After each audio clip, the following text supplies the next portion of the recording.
Selamat pagi anak-anak kami semua dimanapun berada. Semoga kalian semua dalam keadaan sehat dan juga masih tetap semangat ya untuk belajar.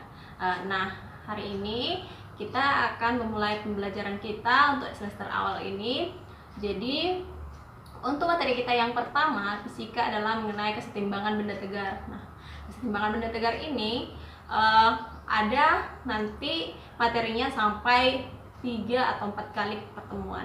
Jadi untuk yang pertama kita akan membahas mengenai kesetimbangan benda tegar dan arah torsi dan juga konsep daripada torsi. Oke, jadi diikuti sampai selesai kelasnya. Oke.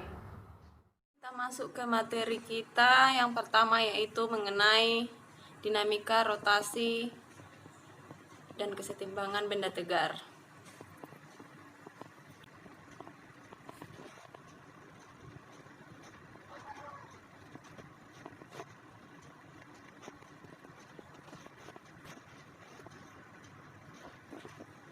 Oke, dalam materi ini ada 3 subbab yang akan kita pelajari, yaitu kesetimbangan benda tegar, dinamika rotasi,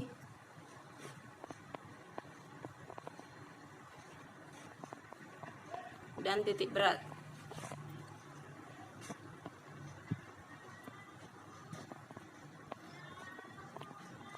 Oke, kenapa saya buat kesetimbangan benda tegar duluan kita bahas? Karena berhubungan dengan hukum Newton yang pertama.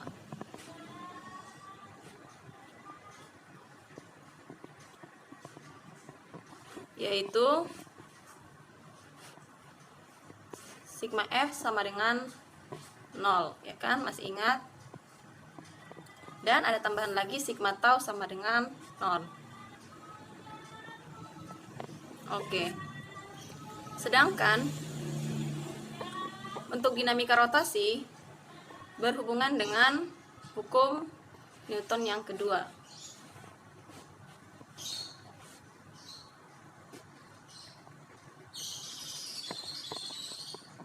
Yaitu apa bunyinya?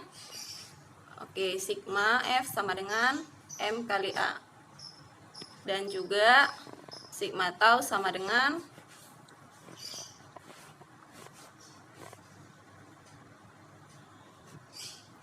I kali A. Jadi di sini inersia ya, A-nya percepatan sudut. Oke. Sekarang yang pertama kita akan bahas mengenai kesetimbangan benda tegar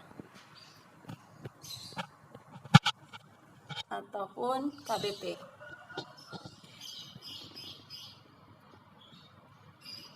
Oke. Tadi syarat sebuah benda dikatakan setimbang haruslah mempunyai yaitu yang namanya sigma F sama dengan 0 dan juga sigma tau sama dengan 0 yang terdapat dalam hukum 1 Newton.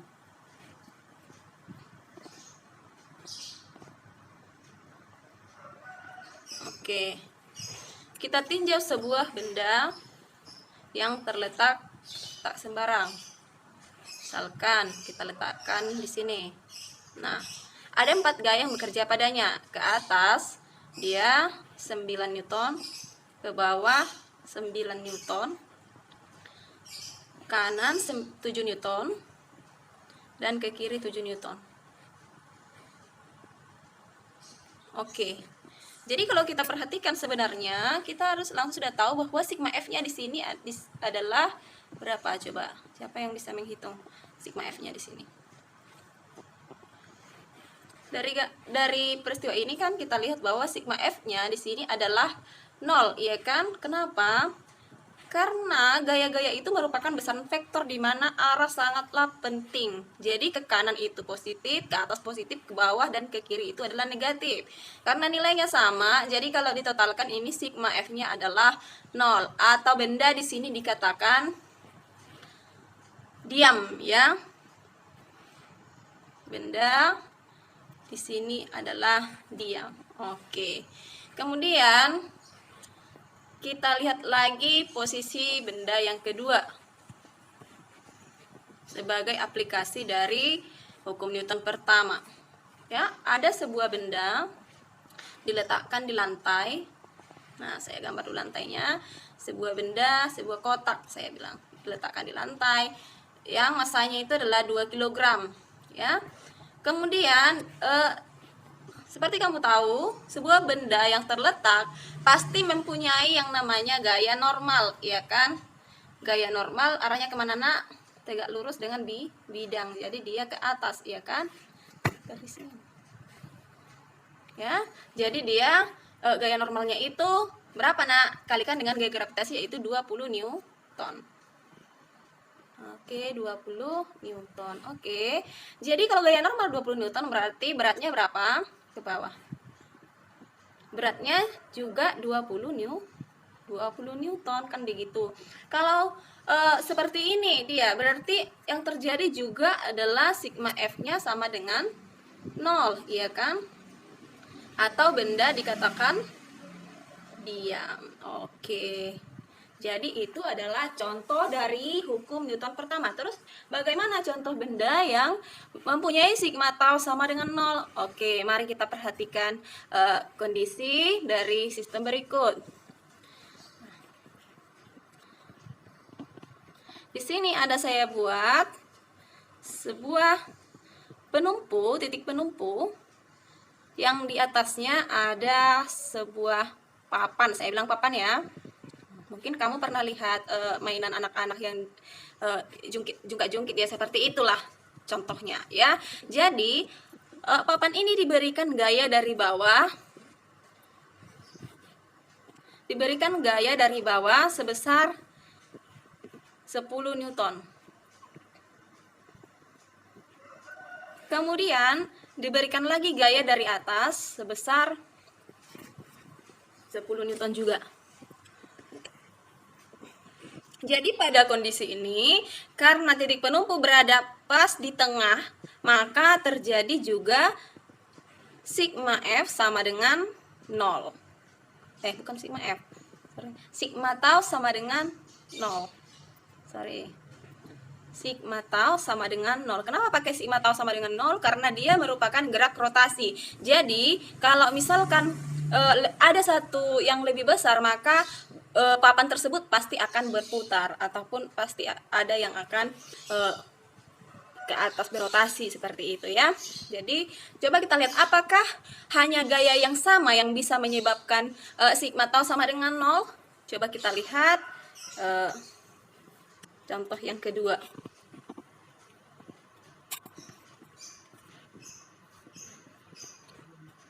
Pada dasarnya kita pelajari dulu konsep torsi.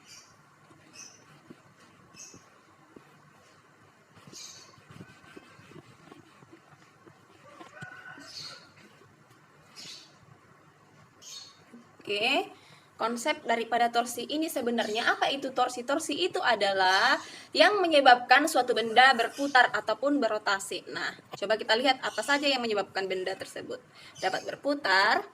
Konsepnya adalah ada dalam rumus tau sama dengan R dikali dengan F. Nah, oke. R di sini adalah merupakan jarak antara titik penumpu dengan bendanya, sedangkan F di sini adalah gaya. Oke, kita buat contohnya.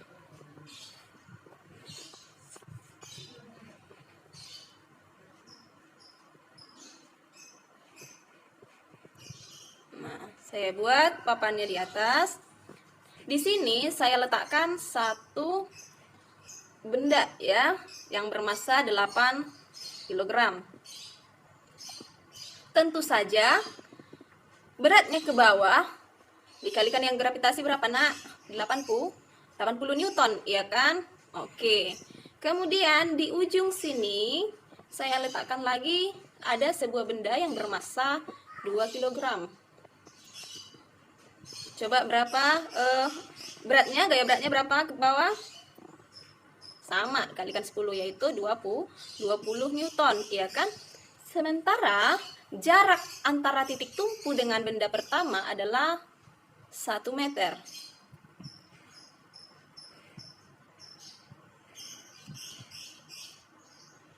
Oke.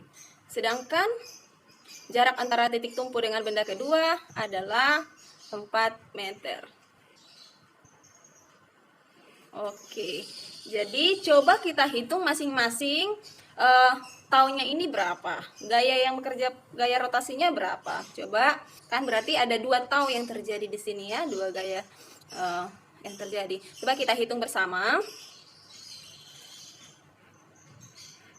Dari situ kita lihat tau satunya berarti berapa? R-nya tadi berapa nak? 1 meter ya kan? 1 meter dikalikan dengan gayanya tadi adalah 80 Newton, berarti sama dengan 80 Newton meter ya kan? Oke, sementara tau 2, coba kita hitung. Tau 2 nya sama dengan ini jaraknya 4 meter,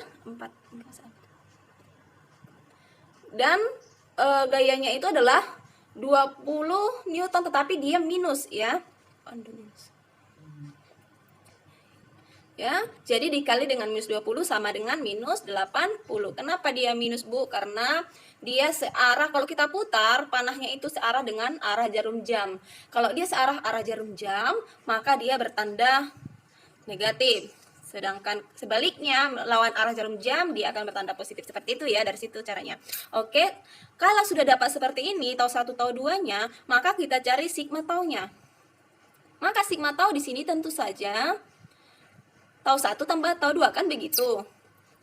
Tau 1 tambah tau 2, yaitu 80 ditambah minus 80 gitu kan. Jadi langsung aja kita buat kurang 80. Jadi berapa nak? Sama dengan 0. Maka sigma tau sama dengan 0.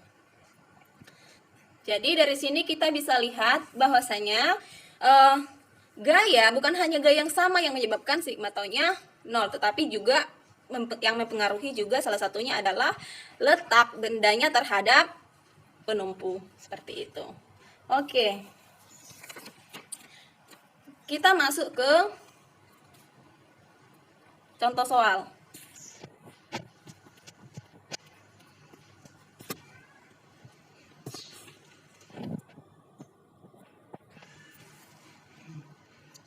Saya buat ada 2 penumpu.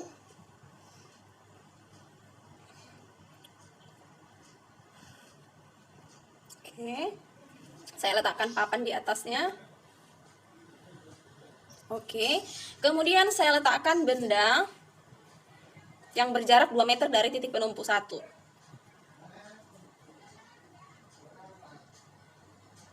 Benda ini bermassa 9 kg. Oke, dari sini langsung tahu ya beratnya berarti berapa nak? Langsung kalikan 10 ya. Gaya beratnya ke bawah adalah 90 Newton, kan begitu. Oke, ada gaya dari papan ke bawah itu sebesar 10 Newton. Kenapa begitu? Karena di sini ketetapannya papan di sini bermassa 1 kg. Jadi beratnya adalah 10 Newton dikalikan dengan gaya gravitasi ya. Oke. Jadi yang menjadi pertanyaan adalah berapakah gaya ke atas?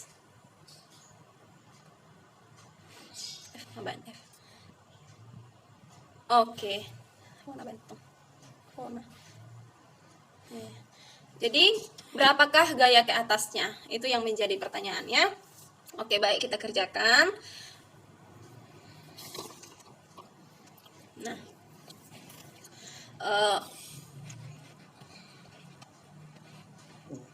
di awal tadi, kita harus tahu bahwa sigma tau itu sama dengan 0, ya kan? Nah, kalau begitu, dari yang tadi, keadaan tadi, coba kita lihat dulu lagi. Dari keadaan tadi ini, karena ini ada 3 gaya yang bekerja. Ada 3 panah nih. Ada 3 gaya yang bekerja, itu yang 90 Newton, kemudian yang 10 Newton, baru yang F yang ke atas, kan begitu. Coba perhatikan dulu ya, biar nggak salah. Ini yang searah jarum jam yang mana gayanya kalau kamu putar?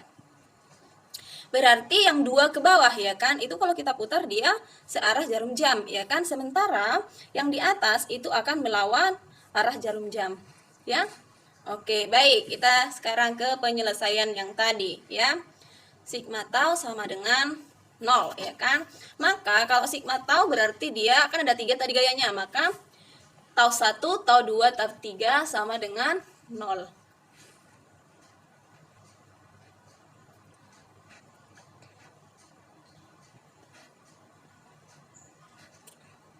Oke, sekarang kita masukkan angka-angkanya. Berarti udah tahu ya, tau itu berasal dari R1 kali F1. Coba saya tuliskan aja lagi ya, biar jangan lupa. R1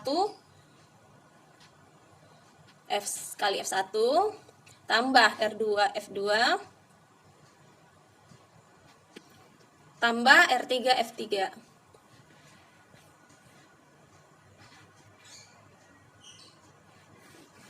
R3 F3. Oke, jadi kita masukkan angkanya. R1-nya berapa?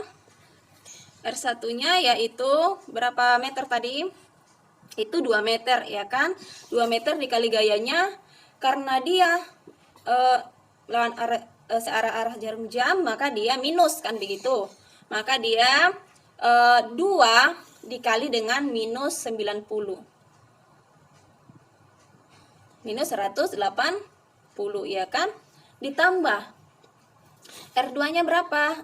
4. Kenapa dia 4? Karena dia pas di tengah, ya. Jadi panjang dari papannya itu 8 meter, ya. Jadi karena pas di tengah dia 10 Newton tadi, maka 4 meter lah untuk R yang kedua, gitu ya. Jadi 4 kali minus 10 sama dengan minus 40. Dalam kurung. Ya.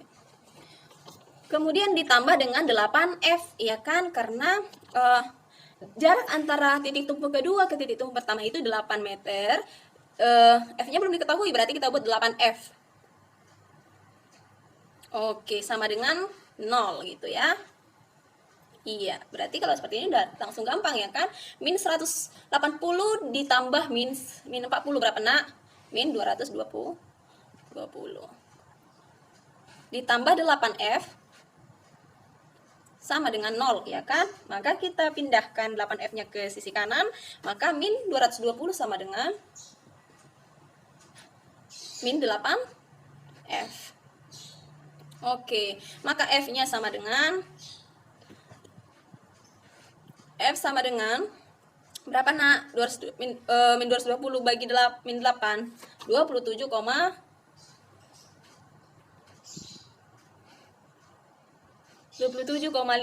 min 8. Ini min 8 ya. Oke, jadi inilah dia